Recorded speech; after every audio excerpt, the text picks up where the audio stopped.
오늘은 생명이 살아있다고 생각하면 이분과 동행해야 되는 대목을 말씀드립니다. 하나님은 산자의 하나님이십니다. 영생의 하나님이라는 것입니다. 하나님을 만나면 죽은 자도 살아납니다. 예수님은 공생의 기간 동안 하나님께서 원하시는 사역을 하셨습니다. 하나님께서 원하시는 사역은 이 땅에 천국을 건설하는 것입니다. 한 영혼을 천하보다 귀하게 여기는 것입니다. 예수님 자체가 천국이니 예수님이 가시는 곳이 천국이 되는 것입니다.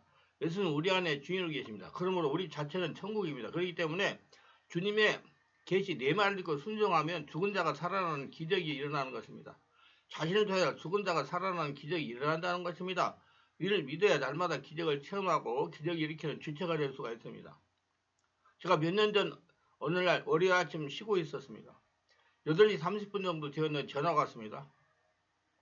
전화를 받아보니 우리 교회 집사님 며느리였습니다. 목사님, 아버님이 숨이 넘어갑니다. 빨리 와주세요. 그리고 사모를 재롱하고 아파트에 갔습니다. 가서 보니 거실에 권사님, 아들, 며느리, 손자들이 임종을 기다리고 앉아있는 상황이었습니다. 집사님은 거실에서 소파에 비듬에 누워서 숨을 몰아쉬고 있었습니다. 입술과 얼굴이 검게 되어서 아주 미약하게 숨을 쉬고 있었습니다. 인간적인 눈으로 보면 얼마지 않으면 임종을 하는 상황이었습니다. 제가 순간 성령이 어떻게 해야 됩니까? 물었습니다. 사망행을 몰아내라. 심장을 정상으로 박송하고 숨을 정상으로 쉬라고 명령하라. 그래서 성령이 임하소서 우리 집사님을 사로잡아서 내가 나서 예수 명하니 사망행을 물러갈지어다. 심장은 정상으로 박송하고 호흡은 정상으로 쉴지어다. 내가 나서 예수 명하니 사망행은 물러갈지어다. 심장은 정상으로 박송하고 호흡은 정상으로 돌아올지어다. 내가 아사리 예수 이름으로 하니 사망행은 물러갈지어다. 심장은 정상으로 박송하고 호흡은 정상으로 쉴지어다. 그러면서 얼굴을 쳐다보니까 혈액이 정상으로 돌아오면서 숨을 정상으로 쉬는 것입니다. 할렐루야. 그러면 자세를 바르게 하면서 목사님 감사합니다. 그러니까 아래에 앉아서 임종을 기다리는 식구들이 박수를 치는 것입니다. 정상이 된 것입니다. 살아난 것입니다. 이렇게 이종할 때는 순간 감동하시는 성령님의 계시 지시에 따라 성령님의 임재를 요청하고 선포하면 됩니다. 그러면 그의 믿음을 보고 성령 하나님이 저를 통해서 역사하기 때문에 그 다음에 성령께서 그 분을 살리든지 죽이든지 죽게 하든지 그건 성령님이 하실 따릅니다. 그 다음은 성령께서 하실 일입니다. 목회자는 성령께 하나님도 순종하는 것밖에 아무것도 할 수가 없습니다. 성령님이 하신다는 믿음이 중요합니다. 집사님은 오늘 더 사시다가 천국으로 가셨습니다. 여러분 아셔야 될 건 우리 예수 믿고 교회 다니는 성도들이 숨이 넘어가려고 그러면 119 구급사를 부르는 거 아니라 목사를 불러요. 그렇기 때문에 목사님이 가가지고 두려워가지고 허둥도둥 되면 이건 완전히 망신 하나의 망신 다 시키는 겁니다. 그럴 때는 잠잠하세요. 그리고 성령의 역사, 성령의 계시를 들으면서 성령이 하실 것을 믿고 손에다 손을 얹고 하라는 대로 선포하세요. 그러면 살아납니다. 마가복음 4장과 5장에는 예수님이 행하신 4가지 놀라운 이적들이 기록되어 있습니다. 첫 번째는 풍랑을 잔잔케 하신 이적입니다. 자연의 세계를 다스리시는 예수의 권세를 보여주셨습니다. 두 번째는 거라사인의 군대 귀신 자를 고치신 이적입니다. 영의 세계를 다스리시는 예수의 권세를 보여주셨습니다. 세 번째는 혈류증으로 12회를 앓던 여자를 고치신 이적입니다. 육의 세계를 다스리는 예수의 권세를 보여주셨습니다.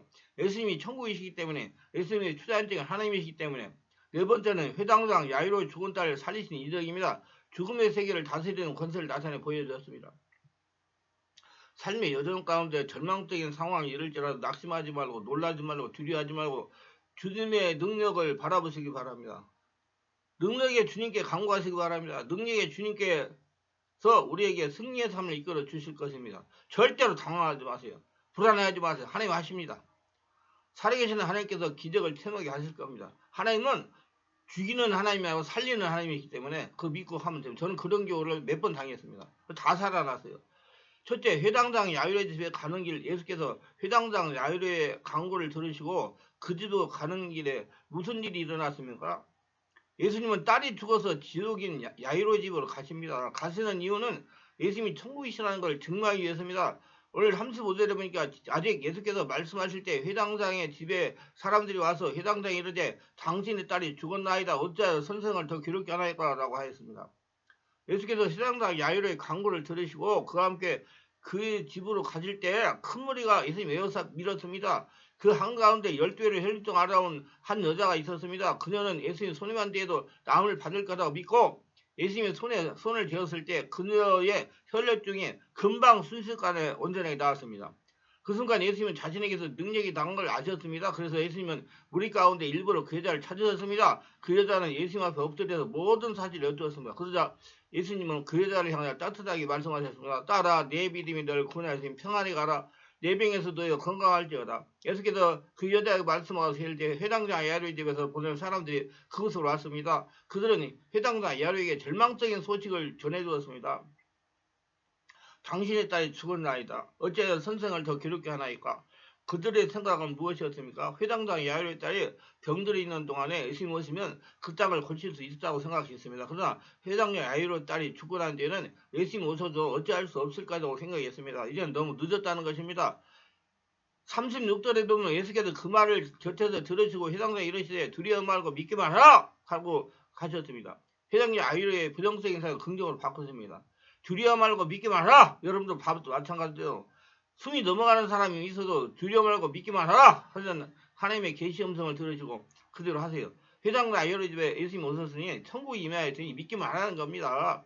예수님은 회당장 야이로 집에서 온 사람들이 하는 말을 곁에서 들으셨습니다. 분명 그때 회당장 야이로는 이 일을 어쩌나 하면서 두려워했을 것입니다. 서글퍼했을 겁니다. 그러나 예수님은 그 같은 상황에서 전혀 동의하지 아니하셨습니다. 예수님 평소와 같이 평온한 모습으로 회당장 야이로를 향하여 말씀하시면 두려워하지 말고 믿기만 하라. 두려움은 믿음을 약화시킵니다. 그래서 예수님은 회당장 야이로에게 믿음으로 두려움을 물리치라고 말씀하십니다.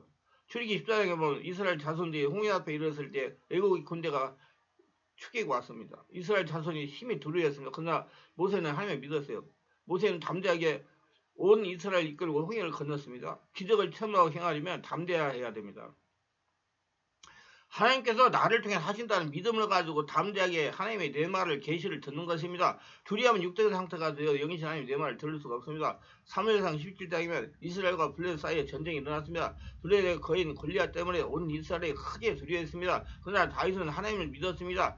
다윗은 담대하게 물매로 돌을 떨어져서 골리앗을 쓰러뜨렸습니다. 하나님께서 동행하신다는 믿음은 가장 중요한 것입니다. 그래서 하나님이 나와 함께 하시고 하나님이 나를 통해서 일하신다는 걸 안 다윗이 담대하게 하나님의 음성을 듣고 그대로 행해가지고 골리앗을 잡은 것입니다. 기적을 체험하고 행할 사람에게 두려움은 금물입니다. 하나님께서 하시기 때문에 담대한 것입니다. 하나님께서는 절망적인 상황을 결코 있을 수가 없어요. 사람의 끝이 오히려 하나님께서는 시작이 될 뿐입니다. 예수님은 하나님이시다. 그러므로 예수님에게 절망적인 상황에는 결코 있을 수가 없습니다.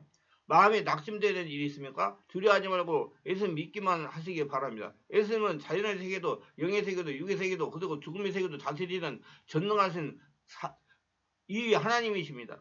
그 예수님이 나와의 능력이 되십니다. 나의 모든 문제를 일으켜 힘을 주십니다. 어떤 일이 찾아온다 할지라도 두려워 말고 예수님 믿으시기 바랍니다. 자신의 임재하신 예수님 말씀에 순종하시기 바랍니다. 그럼 날마다 기적을 체험하게 됩니다. 이제 회당장 야이로 집에 예수님이 갔습니다. 예수께서 누구와 함께 회당장 야이로 집에 갔습니까? 37절에 보면 베드로와 야고보 형제 요한 외에 아무도 따라옴을 허락하지 아니하시고 예수님은 믿음이 있는 제자들만 동행하게 했습니다. 믿음이 없는 제자가 있으면 기적이 일어나는 것이 결림돌이 되기 때문입니다. 저는 이를 체험했기 때문에 중환 환자를 치유할 때 사모만 동행하게 합니다. 회당장 야이로는 예수님 말씀에 위로를 받고 예수님과 함께 다시 자기 집으로 향해 갔습니다. 분명히 이때 무리는 더 심하게 예수님을 에어샷을 밀었을 겁니다. 그런데 혈통을 앓던 여자가 예수님 옷에 손을 대므로 나은 것을 방금 목격이기 때문이었습니다. 예수님은 더 이상 무리가 따라오는 것을 허락하지 않으셨습니다. 예수님은 그 12제자들 가운데 단 3사람, 그 베드로와 야고보와 요한만 따라오게 하셨습니다. 예수님은 나머지 9제자들은 동행하는 것보다 사람들이 무리가 따라오는 걸 막도로 하셨을 것입니다. 이들 3사람은 예수께서 인정하시는 믿음의 사람들입니다. 마가복음 9장 2절에 보면 예수님이 변화산에 올라갔을 때도 이들 3사람이 함께 있었고 마가복음 14장 33절을 보면 예수님께서 겟세마네 동산을 기도하실 때에도 이들 3사람만 예수님 곁에 있었습니다. 우리가 예수님과 늘 함께 하는 3사람의 제자들처럼 예수님의 충성스러운 담대하고 믿음 있는 일꾼들이 되시기 바랍니다. 우리 이들처럼 예수님의 충성스러운 증인이 되시기 바랍니다. 우리도 이들 3제자처럼 예수님 인정을 받으며 모든 일이 귀하게 쓰임받기를 바랍니다. 항상 예수님과 동행하는 믿음의 사람들이 되시기 바랍니다. 이제 회당당 야유로 집에 도착했어요. 너희가 어찌하여 떠리면 오느냐? 이렇게 세상 야유로 집에 장례정하는 사람들이 뭐라고 말씀하셨습니까? 38절에 회당당 집에 함께 가서 떠드는 것과 함께 울며 힘이 통곡하는 도시오라고 말씀했습니다. 회당 야유로 집에서는 이미 죽은 딸 장례식이 시작되었습니다. 우리나라 장례식의 분위기는 엄숙한 것이 특징입니다. 그러나 유대인들의 장례식은 떠드는 것이 특징입니다. 그들의 장례식은 매우 소란스러웠습니다. 유대인들의 장례는 세 가지 요소가 필수적입니다. 첫째는 슬픔을 적극적으로 표현해야 합니다. 큰 소리를 울어야 됩니다. 또한 옷을 찢어야 됩니다. 그들의 전통은 옷을 찢는 방법은 39가지 자도 규정하고 있습니다. 그래서 장례식 할 때는 이미 8차례 찢은 적이 있는 옷을 입고 갔습니다. 둘째는 곡하는 사람을 불러야 됩니다. 이는 돈을 받고도 직업적으로 울어주는 사람을 가리킵니다. 그가 하는 역할은 슬픔을 자극해서 울음을 촉진시키는 일이었습니다. 에레미야 9장 17절에 보면 이 일을 주로 여자들이 담당했습니다. 셋째는 피리 부는 자들을 불러야 됩니다. 마가복음 9장 23절만 알 수 있습니다. 피리 부는 자들이 하는 역할도 역시 장례식의 슬픈 분위기를 고조시키는 일입니다. 유대인의 전통이라면 아무리 가난하더라도 적어도 2명의 피리 부는 자와 1명의 곡하는 여자를 불러야만 합니다. 회당 야유는 그 마을을 유지였습니다. 그러나 그때 피리 부는 소리, 곡하는 소리, 옷을 찢는 소리로 얼마나 소란했겠습니까? 39절에 보면 들어가서 그들에게 이르시되 너희가 어찌하여 떠들며 우느냐? 이 아이가 죽은 것이 아니라 잔다 하시나. 그렇게 말씀해. 잔다고. 죽은 것이 아니라. 그 사람들은 다 죽었다고 그러는데. 이렇게 해당당 야유의 집에 이르렀을 때 이미 장례식이 시작되고 있음을 보이셨습니다. 예수는 집에 들어가서 장례식을 치르고 있는 사람들에게 물으셨습니다. 너희 어찌하여 떠들며 우느냐? 유대인들의 전통에 따라 지금 그들은 마땅히 해야 할 일을 하고 있습니다. 그런데도 예수님은 그들을 아무런 의미가 없는 일을 하고 있다고 지적하신 것입니다. 그러면서 예수님은 이유를 밝혔습니다. 이 아이가 죽은 것이 아니라 잔다.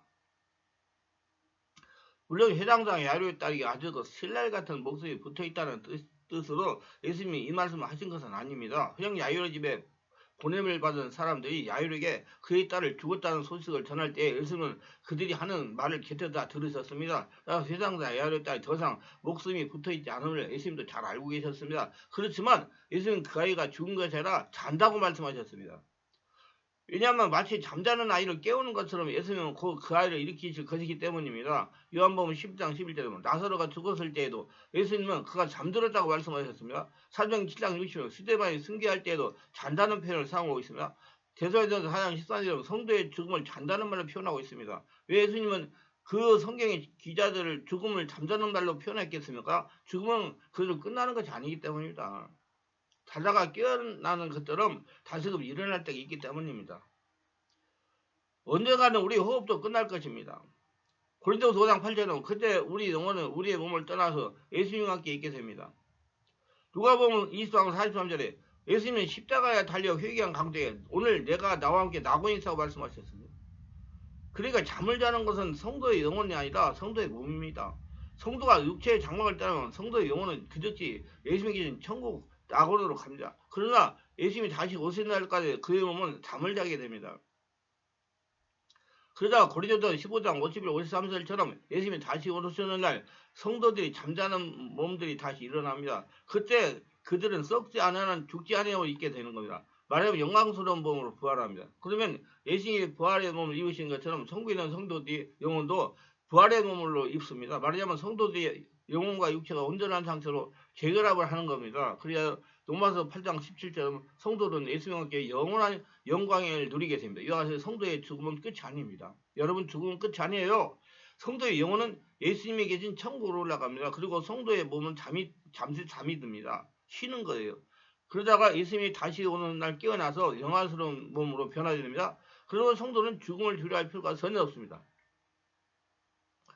이제 아이의 부모가 제자를 만들고 야이로의 딸에게 들어갔습니다. 예수님께서 회당당 야이로의 딸을 살리기 위해서 어떻게 하셨습니까? 사람들 다 내보내시고 아이의 부모가 제자리만 들어가셨습니다. 40절에 보면 그들이 비웃더라. 예수께서 그들을 다 내보내시에 아이의 부모와 또 자기와 함께한 자들을 데리고 아이 있는 곳에 들어가사라고 말했습니다. 회당의 야이로의 딸을 장례하면서 떠들며 울던 자들 예수님 비웃었습니다. 누가복음 8장 50절 그들이 죽은 것을 아는 거로 비웃더라라고 했습니다. 그러니까 그들은 아이가 죽은 것이 아니다 잔다 하시는 예수님 말씀을 문자 그대로 받아들였습니다. 역설적으로 받아들이지 못하고 야이로 딸이 죽은 지 이미 몇 시간 흘렀습니다. 따라서 그의 피부빛도 변했고 그의 몸도 굳었습니다. 그런데 예수님은 그가 잔다고 말씀하셨습니다. 그러니 예수님이 몰라도 너무 모르신다는 거 비웃는 겁니다. 그러나 예수님은 전혀 동의하지 않았습니다. 예수님은 비웃는 그들을 다 내보내셨습니다. 그리고 예수님은 그 아이의 부모와 예수님의 세 제자들 곧 베드로와 야고보와 요한만 데리시고 아이 있는 곳으로 들어가셨습니다. 아이의 손을 잡고 달려꿈이라고 말씀하셨습니다. 41절 되면 그 아이의 손을 잡고 이르시되 달려꿈 하시니 번역하면 내가 내게 명하노니 손이 일어나시라고 하였습니다. 예수님은 그 아이의 손을 잡으시고 말씀하십니다. 사실 예수님은 말씀만 해도 됩니다. 민수기 9장 11절에 보면 사람의 시체를 만지면 부정한 죄입니다. 그런데 예수님은 그 아이의 손을 잡으시고 말씀했습니다. 손을 잡으시고 말씀했어요. 23절에 보면 해당 야이로는 예수님에게 아이의 몸에 손을 얹어주기를 강구했습니다. 예수님은 야이로의 강구를 들어주신 겁니다. 예수님은 야이로가 원하는 것 이상으로 들어주신 것입니다. 그러면 그때 예수님은 죽은 아이의 손을 잡으셨기 때문에 부정이 되셨습니까? 아닙니다. 예수님의 손을 대시는 순간 그 아이가 살아났습니다. 말하자면 예수님은 죽은 아이의 손이 아니라 살아있는 아이의 손을 잡으신 겁니다. 예수님은 그 아이의 손을 잡으신 때 달랴꿈이라고 말씀했습니다. 이는 예수님 당시에 유대인들이 사용하던 아람어를 그대로 음역한 것이나 달리다, 소녀를 뜻합니다. 꿈은 일어나는 뜻입니다. 예수님은 죽은 소녀 손잡고 소녀야 일어나라고 외쳤습니다. 예수님도 마치 그 아이 잠에서 깨우듯이 얘야 이제는 일어나야지 라는 뜻으로 달리라꿈이라고 말씀했어요. 그 아이가 일어나 걸었습니다. 이 42절에 보면 소녀가 일어나서 걸으니 나이가 12살이라 사람들이 그 크게 놀라거나 그러고 했습니다. 소장상 야로에 따라 오랫동안 알아 누워있을 것이며 그러기에 그의 몸은 쇠약할 대로 쇠약했을 겁니다. 그럼에도 불구하고 그는 곧 일어나서 걸었습니다. 누가 부축해줄 필요도 없었습니다. 기운이 없어서 겨우겨우 움직이는 것도 아니었습니다. 물론 소녀라고 해서 아이라고 해서 어린 딸이라고 해서 나이가 아주 적은 것은 아닙니다. 그의 나이 12살입니다. 결혼할 나이입니다. 그러니까 예수님은 12살 여자에게 알맞고 건강한 신체를 순간적으로 그리고 온전하게 회복시켜 주셨던 것입니다. 안수가 굉장히 중요합니다. 여러분. 안수를 성령의 은혜가 함께하는 분들에게 안수 많이 받으세요. 터치였잖아요. 이거 손을 잡고. 소녀가 곧 일어나서 걷는 걸 보면서 방 안에 있는 사람들, 그 소녀의 부모와 예수님의 세자들은 어떠한 반응을 보였습니까? 그들은 곧 크게 놀랐습니다. 말하자면 그 순간 그들은 너무나 놀란 나머지 정신이 하나도 없을 정도였습니다. 인간의 상식으로는 도무지 이해가 되지 않는 것이거든요. 이것이 선명한 성경은 오직 한 가지뿐입니다. 예수님은 창조주 하나님이십니다. 그러기에 예수님은 죽은 자를 순식간에 살리시고 또 그에게 적합한 신체를 순식간에 창조하셨습니다.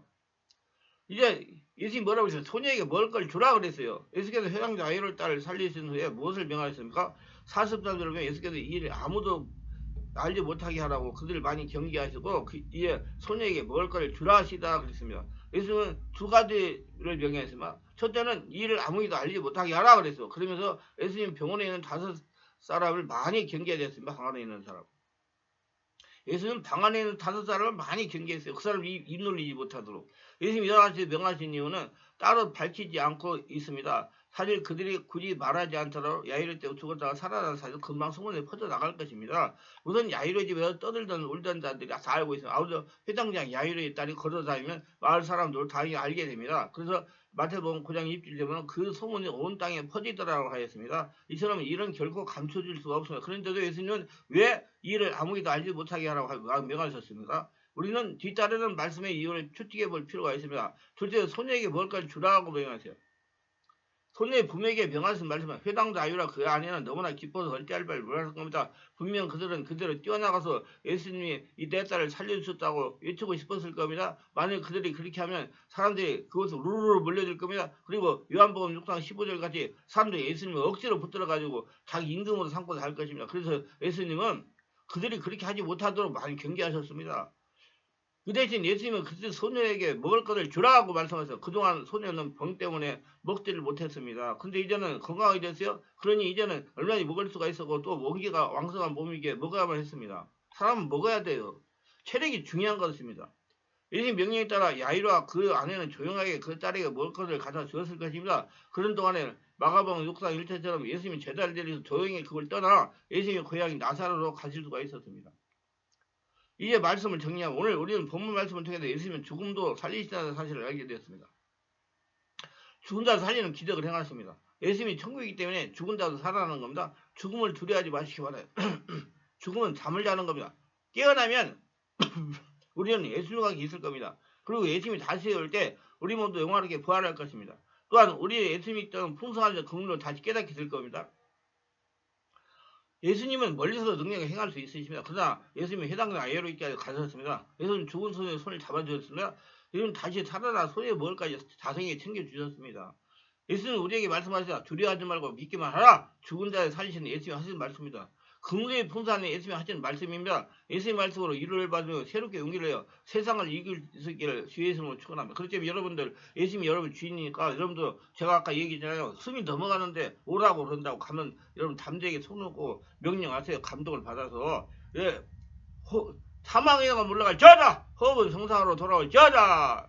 근데 내가 한번 잠깐 끝 얘기인데 우리 집사님이 한 분이 우리 교회 옆에서 방을 얻어가지고 지내는 분이 있었어요. 그런데 그분이 그 영적인 문제 막 시어머니가 우상을 숭배하는 그 무당의 관련이 많이 있어가지고 영적으로 고통을 많이 당해가지고 저 멀리 살다가 우리 교회 옆으로 이사를 와가지고 우리가 그때 월화수목 계속 집회를 했기 때문에 와서 집회를 참석하고 은혜 받고 많이 회복이 됐어요. 그런데 어느 날 집회가 끝나고 이렇게 했는데 그분이 많이 아프시다고 저보고 와달라고 그래가지고 내가 갔어요. 가가지고 이제 예수님이 하신 대로 사망의 영은 물러가라. 호흡은 정상으로 심장박동 정상으로 뛰고 건강해질지어다 그렇게 하니까 내 안에서 장례를 준비하라 그런 예마가 들리는 겁니다. 소리가 계시가. 그래서 제가 무시해버렸어요. 그래 자녀들 보고 장례를 준비하라 그러면 바로 돌아갔을 거예요. 근데 안 맞다 않고 그냥 사망에 떠나가. 호흡은 정상으로 들고 정상으로 회복될 지어다. 그리고 기도를 했더니 정상으로 됐어요. 그래가지고 3개월을 더 사시다가 가셨어요.